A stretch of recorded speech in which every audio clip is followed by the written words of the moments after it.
ऑक्सीकरण अवस्था, oxidation state किसे कहते हैं, सबसे पहले ये देख लेते हैं ऑक्सीकरण स्टेट क्या होती है। यहां पर देखिए इसकी डेफिनेशन लिखी हुई है। यौगिक के अन्य परमाणु को आयन के रूप में अलग करने के बाद केंद्रीय परमाणु पर बचे हुए आवेश को उस परमाणु या तत्व की ऑक्सीकरण अवस्था कहते हैं। अब यहाँ पे इस परिभाषा को हम एक एग्जाम्पल द्वारा समझ लेते हैं। यहाँ पर ये देखिए MgCl2 आपको नजर आ रहा है। ये MgCl2 एक यौगिक है और इसमें केंद्रीय परमाणु है मैग्नीशियम। ये जो मैग्नीशियम है वो इसमें केंद्रीय परमाणु है। अब इस यौगिक को आयन के रूप में अलग करते हैं हम, तो इसमें दो तरह के आयन बनते हैं, केटायन और ऋणायन। जो Mg है वो +2 के रूप में अलग हो जाएगा और क्लोराइड माइनस के रूप में अलग होगा, यानी कि वो अलग होगा एनायन के रूप में। तो केटायन और एनायन बनने के बाद में मैग्नीशियम पर जो चार्ज बचता है, मैग्नीशियम क्योंकि केंद्रीय परमाणु है इसलिए इसके ऊपर बचा हुआ चार्ज वो ऑक्सीकरण अवस्था कहलाता है। तो मैग्नीशियम पर कितना चार्ज बचता है यहाँ पे +2, ये देखिए +2। तो मैग्नीशियम की ऑक्सीडेशन स्टेट कितनी हो गई +2। अब संक्रमण तत्वों में देखते हैं हम, तो संक्रमण तत्वों में एक से अधिक ऑक्सीकरण अवस्था होती है। मीन्स ये वेरिएबल वैलेंसी शो करते हैं। संक्रमण तत्वों में +2 से लेकर के +7 तक ऑक्सीकरण अवस्थाएं पाई जाती है। संक्रमण तत्वों की अगर हम बात करते हैं यहाँ पे, तो संक्रमण तत्वों में ऑक्सीकरण अवस्था D कक्षक में उपस्थित अयुग्मित इलेक्ट्रॉन, देखिए D कक्षक में उपस्थित अयुग्मित इलेक्ट्रॉन तथा बाह्यतम कक्षक। अब बाह्यतम कक्षक कौन सा है यहाँ पे, क्योंकि हम फर्स्ट ट्रांजिशन सीरीज की बात कर रहे हैं तो उसके एलिमेंट के लिए बाह्यतम कक्षक है 4s कक्षक। तो 4s कक्षक में उपस्थित इलेक्ट्रॉन की संख्या पर निर्भर करती है। अगर किसी परमाणु में अर्धपूरित, हाफ फिल्ड, पूर्ण पूरित, फुल फिल्ड और रिक्त कक्षक, वैकेंट ऑर्बिटल उपस्थित हैं, तो वो ऑक्सीकरण अवस्था को स्टेबिलिटी प्रदान करते हैं, स्थायित्व प्रदान करते हैं। संक्रमण श्रेणी में हम ऑक्सीडेशन स्टेट देखते हैं। अब स्कैंडियम से मैग्नीज तक की अगर हम बात करें तो ऑक्सीडेशन स्टेट क्या होती है, बढ़ती है। और ये बढ़ती क्यों है, क्योंकि D कक्षक में अयुग्मित इलेक्ट्रॉन की संख्या बढ़ती है। स्कैंडियम में अयुग्मित इलेक्ट्रॉन 1 है, टाइटेनियम में 2 है, वेनेडियम में 3 है। इस तरह से अयुग्मित इलेक्ट्रॉन की संख्या बढ़ती जा रही है, इसलिए ऑक्सीडेशन स्टेट भी बढ़ती है। यहाँ पे देखिए स्कैंडियम की जो ऑक्सीडेशन स्टेट है वो 2 और 3 है। फिर यहाँ पे वेनेडियम की बढ़ गई 2, 3 और 4 हो गई, सॉरी टाइटेनियम की, और उसके बाद में वेनेडियम की 2, 3, 4, 5 हो गई। इस तरह से ऑक्सीडेशन स्टेट बढ़ती जाती है। अब हम क्रोमियम में देखते हैं। क्रोमियम क्योंकि एक स्पेशल केस है, इसके अंदर हम देखते हैं तो ऑक्सीडेशन स्टेट, एक तो जो ऑक्सीडेशन स्टेट +1 होती है, +1 ऑक्सीडेशन स्टेट इसकी ज्यादा स्टेबल होती है, क्योंकि +1 ऑक्सीडेशन स्टेट में आने पर इसमें D ऑर्बिटल जो है वो हाफ फील्ड अवस्था में आ जाता है। D में 5 इलेक्ट्रॉन होते हैं। तो अभी हमने ऊपर पढ़ा कि हाफ फील्ड ऑर्बिटल अगर प्रेजेंट होगा तो ऑक्सीडेशन स्टेट ज्यादा स्टेबल होगी। और एक +6 ऑक्सीडेशन स्टेट इसकी ज्यादा स्टेबल होती है, क्योंकि +6 ऑक्सीडेशन स्टेट में आने पर यहाँ पर D के 5 इलेक्ट्रॉन और S के 1 इलेक्ट्रॉन, सारे इलेक्ट्रॉन रिमूव हो जाते हैं, यानी कि हमें वैकेंट ऑर्बिटल प्राप्त हो जाते हैं। इसलिए ये ऑक्सीडेशन स्टेट इसकी ज्यादा स्टेबल होती है। स्कैंडियम में 3 ऑक्सीडेशन स्टेट जो होती है +3 वो ज्यादा स्टेबल होती है। टाइटेनियम में +4 ज्यादा स्टेबल होती है और वेनेडियम में +5 ज्यादा स्टेबल होती है। अब मैग्नीज में देखते हैं। मैग्नीज में एक तो +2 ज्यादा स्टेबल होगी, क्योंकि वही D orbital half filled orbital में कन्वर्ट हो जाएगा, हाफ फील्ड ऑर्बिटल हमें प्राप्त होगा, इसलिए ये ज्यादा स्टेबल होगी +2 ऑक्सीडेशन स्टेट। और इसकी जो +7 ऑक्सीडेशन स्टेट है वो भी ज्यादा स्टेबल होगी। इसके बाद आता है आयरन। जब हम आयरन से जिंक तक आगे बढ़ते हैं तो ऑक्सीडेशन स्टेट घटती है। देखिए आयरन से जिंक तक हम जब बढ़ते हैं तो ऑक्सीडेशन स्टेट घटती है। अब ये ऑक्सीडेशन स्टेट घटती क्यों है, इसका क्या कारण है, यहाँ पे देखिए इसका कारण लिखा हुआ है, क्योंकि 3D कक्षक में इलेक्ट्रॉन का युग्मन प्रारंभ हो जाता है, यानी कि पेयरिंग स्टार्ट हो जाती है। तो पेयरिंग स्टार्ट होगी तो क्या होगा, नंबर ऑफ अनपेयर्ड इलेक्ट्रॉन कम हो जाते हैं, और यही कारण है कि ऑक्सीडेशन स्टेट आयरन से जिंक तक घटती है। अब यहाँ पे देख रहे हैं आयरन के अंदर ऑक्सीडेशन स्टेट कितनी है, 1 2 3 4 5, 5 तरह की ऑक्सीडेशन स्टेट शो कर रहा है। उसके बाद में कोबाल्ट में 3 तरह की ऑक्सीडेशन स्टेट शो कर रहा है, निकल में 2 और कॉपर में भी 2, और जिंक ऐसा एलिमेंट है जो केवल एक ही तरह की ऑक्सीडेशन स्टेट शो करता है, +2।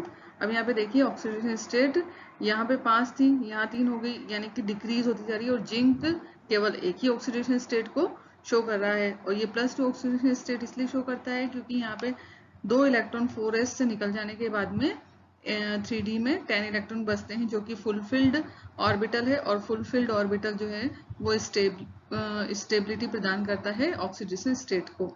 और कॉपर एक्सेप्शन है, इसकी अगर हम बात करें तो इसकी जो +1 ऑक्सीडेशन स्टेट है, यहाँ पे हम सोचते हैं कि +1 ऑक्सीडेशन स्टेट इसकी ज़्यादा स्टेबल होगी, क्योंकि एक इलेक्ट्रॉन 4s में से निकलने के बाद में इसके बाद में 3d10 बचेगा, और 3d10 यानी कि फुल फिल्ड ऑर्बिटल है, तो वो ज़्यादा स्टेबल होगा। परंतु ऐसा नहीं होता है, किस अवस्था में, विलीन अवस्था में।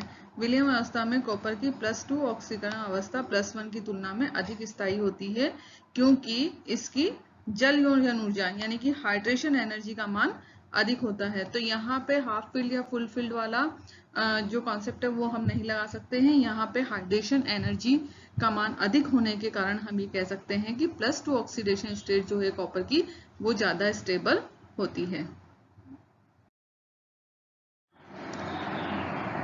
First series of transition element की हम यहाँ पे बात कर रहे हैं, तो इसके अंदर हम देखते हैं कि इस सीरीज में मध्य में उपस्थित तत्वों की ऑक्सीकरण अवस्थाएं बहुत अधिक होती है।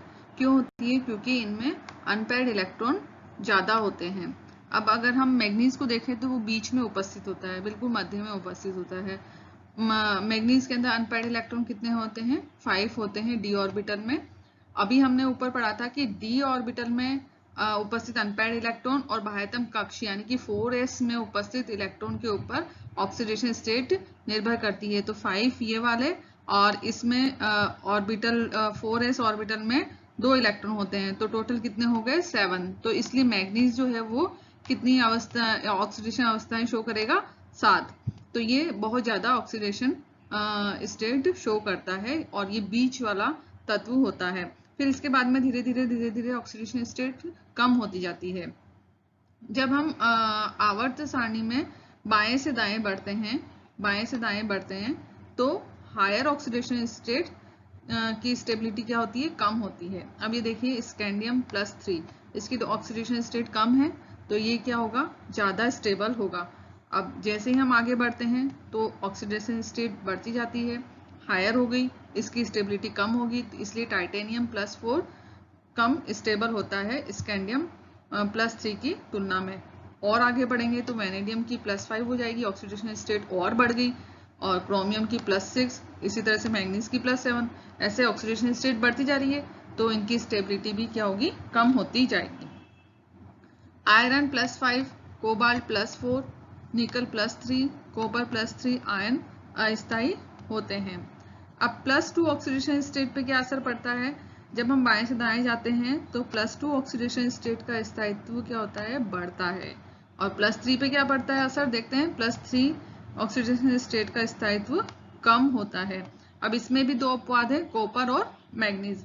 अब हम ऊपर कह रहे हैं कि +2 ऑक्सीडेशन स्टेट का स्थायित्व बढ़ेगा, लेकिन कॉपर में क्या होता है, +2 ऑक्सीडेशन स्टेट की स्टेबिलिटी कम होती है। यहाँ पर उल्टा हो रहा है, क्योंकि +2 ऑक्सीडेशन स्टेट में आने के लिए कॉपर को 3D में से इलेक्ट्रॉन निकालना पड़ता है, और 3D ऑर्बिटल में यहाँ पे 10 इलेक्ट्रॉन हैं। इसका मतलब 3D ऑर्बिटल फुल फील्ड है, और फुल फील्ड ऑर्बिटल में से इलेक्ट्रॉन निकालना बहुत मुश्किल होता है, बहुत ज्यादा एनर्जी की आवश्यकता होती है, और तंत्र की स्टेबिलिटी कम हो जाती है। इसीलिए कॉपर की +2 अवस्था कम स्टेबल होती है। अब मैग्नीज की बात करें, मैग्नीज +3 की। अब अगर हमने ऊपर देखा कि +3 ऑक्सीडेशन स्टेट का स्थायित्व कम होता है, तो यहाँ पर +3 में है मैग्नीज, तो इसका स्थायित्व कम होना चाहिए। लेकिन इसको +3 में आने के लिए 3d5 में से इलेक्ट्रॉन निकालना पड़ता है, और 3d5 हाफ फील्ड ऑर्बिटल है। हाफ फील्ड ऑर्बिटल में से फिर वही बात कि जब हम इलेक्ट्रॉन निकालेंगे तो बहुत ज़्यादा ऊर्जा की आवश्यकता होगी, क्योंकि हाफ फील्ड ऑर्बिटल बहुत ज़्यादा स्टेबल होता है। और यही कारण है कि मैग्नीज का स्थायित्व अपेक्षित मान से कम होता है, मतलब जितनी हम अपेक्षा कर रहे थे उससे कई ज़्यादा कम होता है। संक्रमण श्रेणी में ऑक्सीकरण अवस्था बढ़ने के साथ साथ उनके यौगिक में सहसंयोजक गुण बढ़ जाते हैं। इस कारण संक्रमण धातु के ऑक्साइड में अम्लीय गुण बढ़ जाता है। अब यहाँ पे इसके कुछ ऑक्साइड देखते हैं, टाइटेनियम ऑक्साइड, वैनेडियम ऑक्साइड और क्रोमियम ऑक्साइड। ये बेसिक नेचर के होते हैं, क्षारीय प्रवृत्ति के होते हैं। Ti2O3, V2O3 और Cr2O3 ये एम्फोटेरिक यानी उभयधर्मी नेचर के होते हैं। CrO3 एसिडिक होते हैं, अम्लीय प्रकृति के होते हैं।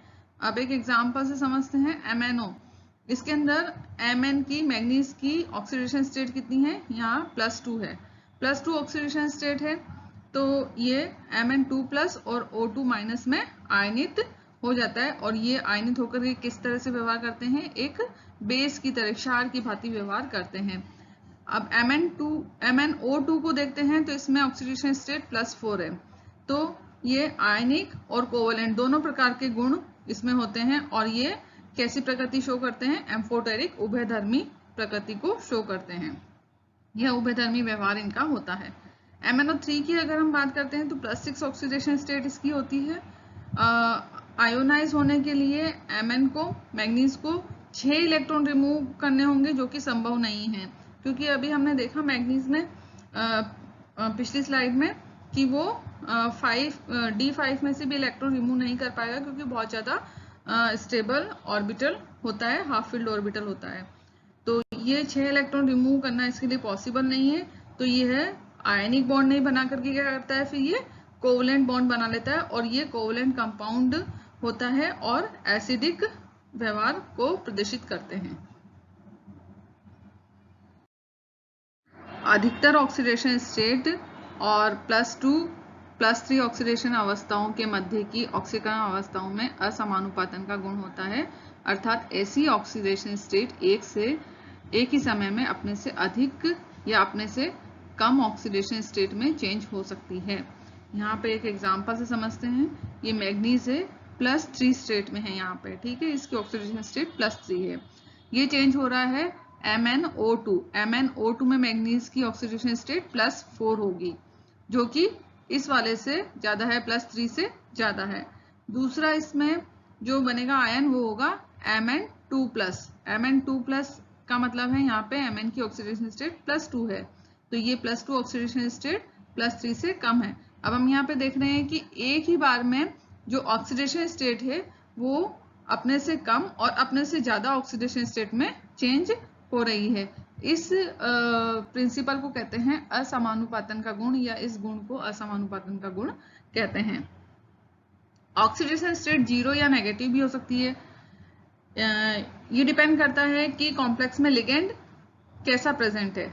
अगर लिगेंड प्रेजेंट है ऐसा जो कि मेटल की ऑक्सीडेशन स्टेट को स्टेबल कर देता है, तो फिर ऑक्सीडेशन स्टेट 0 या नेगेटिव हो सकती है।